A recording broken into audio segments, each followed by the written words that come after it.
ที่เด้อเหงื่อแตกเลยก่อนอื่นก็กราบสบายดีและสวัสดีพ่อแม่พี่น้อง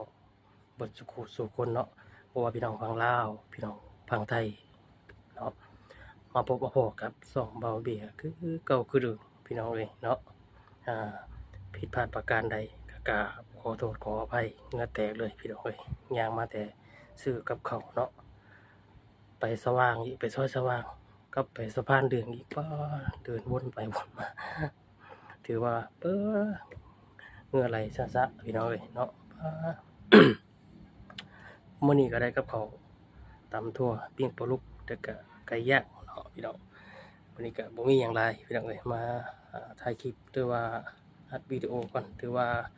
บ่ได้อัดโดนแล้วบ่ได้เห็นหน้าเห็นตาเนาะพี่น้องเอ้ยจะประมาณนี้เด้อพี่น้องเด้อเนาะ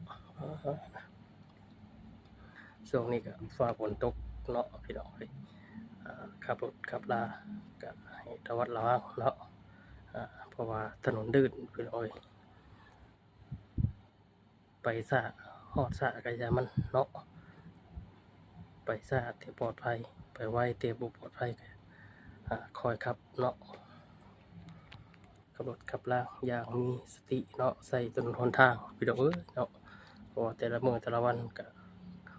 บ่เบียก็ไปส่งเครื่องส่งของเนาะตามขนส่งต่างๆแต่ละมื้อก็แต่ว่าซุมื้อนี้ก็ไปอยู่แต่บ่ได้ไปไกลเนาะแต่ก่อนไปแถวเพชรบุรีแถวต่างจังหวัดไปแถวชานเมืองแถวนครปฐมจังซี่พี่น้องเอ้ยไปส่งตามสาย2สาย3สาย4สาย5สิเนาะ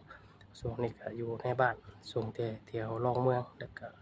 แถววงเวียน22เนาะซุมื้อนี้ก็การงานก็โอ้พี่น้องเอ้ยมัน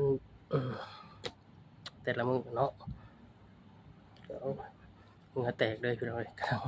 กำลังสิกินข้าวเนาะสำหรับคลิปวิดีโอนี้ก็บ่มีหยังหลายเด้อพี่น้องเนาะสิขอลาพี่น้องไปก่อนผิดพลาดประการใดก็กราบขอโทษขออภัยเนาะฝากกดติดตามนำเด้อพี่น้องเพื่อจะได้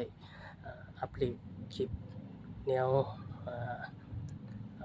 ดีๆเนาะให้พี่น้องได้ชมได้เบิ่งให้กำลังใจกันเนาะพี่น้องคนที่เฮ็ดคลิปเนาะเพื่อสิเฮ็ดไลค์ก็โอ้ยพี่น้องเอ้ยเนาะต้องใช้เวลาแล้วก็อันนี้เนาะบางคนก็บุญวาสนาถึงเพิ่นก็ไวเนาะคันผู้ใดบ่อันนี้เนี่ยก็ลำบากพี่น้องเอ้ย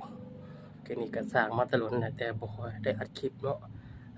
มันเมื่อยกับการงานแล้วก็เหนื่อยหลายๆอย่างพี่น้องเอ้ยเนาะขอตัวลาไปก่อนพี่น้องเอ้ย